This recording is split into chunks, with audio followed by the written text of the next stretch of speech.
For my morning runs, one of my favorite routes is to Brooklyn Bridge Park. I know the route at this point like the back of my hand. Every building, every townhouse, or at least I thought I did. I recently learned that there's a fake building along the way, an empty townhouse with blacked out windows and 0 occupants. And it's been that way for 100 years, but why? In a city that's already in short supply of housing, what's a fake building doing here? But just as I wanted to learn more about this quote-unquote townhouse, I then learned that it wasn't the only one in the city. New York City has a few notable examples, and their reasons are wide-ranging. The most notable include this townhouse that once upon a time had occupants, an entire block of faux townhouses in the Bronx that's never housed a single occupant, a lab on an island once used for pathological research and medicine, and this monstrosity by the MTA in historic Greenwich Village. 2 of these 4 have actually won awards for their achievements in design and architecture, but the other 2 are the result of the MTA creating what they felt was necessary. Let's start back at the oddly colored townhouse in Brooklyn Heights. Known as the Shaft House, it was built back in 1847 as a normal Greek Revival row house. But in 1907, the Interborough Rapid Transit Company, aka the private operator of New York's original subway system, bought the property, emptied the building, dug underground, and transformed it into a ventilation shaft. The townhouse was in a perfect location, being that it was directly above the Joralemon Street Tunnel, the first underwater subway tunnel connecting Manhattan and Brooklyn. Today, the ventilation shaft doubles as an emergency exit, armed with equipment that, if needed, can remotely provide air or remove smoke should a fire in the subway tunnel occur. On the other side of the city, in the Bronx, near St. Mary's Park, there's an entire row of townhouses that's never had a single occupant. You'd be forgiven if you thought it was a gated community.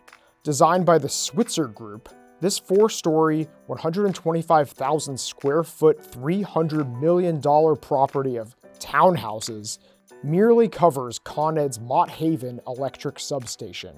Substations, while unpleasant to the eye, transform voltage from high to low and vice versa. According to subcontracting precaster J.P. Carrera and Sons, the property has structural and architectural elements that help blend the massive structure with the urban neighborhood and visually downsize its massive size. Upon completion, the facility even won the Design Award for Best Manufacturing Facility from the Precast, Pre-Stressed Concrete Institute. And over the years, the security gate has had multiple inquiries for apartment openings, so clearly the convincing was real. Our next fake building on Roosevelt Island isn't necessarily fake, but it's had its insides completely repurposed. Built in 1892, Strecker Memorial Laboratory was the first institution in the nation devoted exclusively to pathological and bacteriological research. The building, like most of Roosevelt Island, was abandoned in the 1950s, but it was added to the National Park Service's National Register of Historic Places in 1972, and then 4 years later was distinguished as a notable landmark by the city's Landmark Preservation Commission. In 1990, the MTA decided to house a power conversion substation inside to power the E and M subway lines underground in the 53rd Street Tunnel. Perhaps the most remarkable thing about the building is Page Cowley Architecture's restoration, which was completed in 2002. The firm won the Lucy G. Moses Preservation Award from the Landmarks Conservancy for its miraculous preservation effort. Fair warning, this last fake building, located in Greenwich Village, is a doozy. Named after Thomas M. Mulry, the founder of the Emigrant Savings Bank, Mulry Square is at the intersection of 7th Avenue South, Greenwich Avenue, and West 11th Street. It was once a fenced-off triangle of land owned by the MTA, but now it's home to this. And it looks exactly as the MTA intended. The 40-foot-tall concrete building, complete with fake brick and windows, is hiding more of the MTA's emergency exhaust fans and an emergency exit, this time for the 7th and 8th Avenue subway lines, and it cost a cool $108 million. The MTA's initial designs were shot down by both the city's Landmarks Preservation Commission and the CB2 Traffic and Transportation Committee, Concerned with how the structure would look in the historic neighborhood, their objections were swift. However, neither group had any legal authority to prevent its construction, since the lot was and is owned by the MTA, a state-level agency, and construction began regardless in 2015.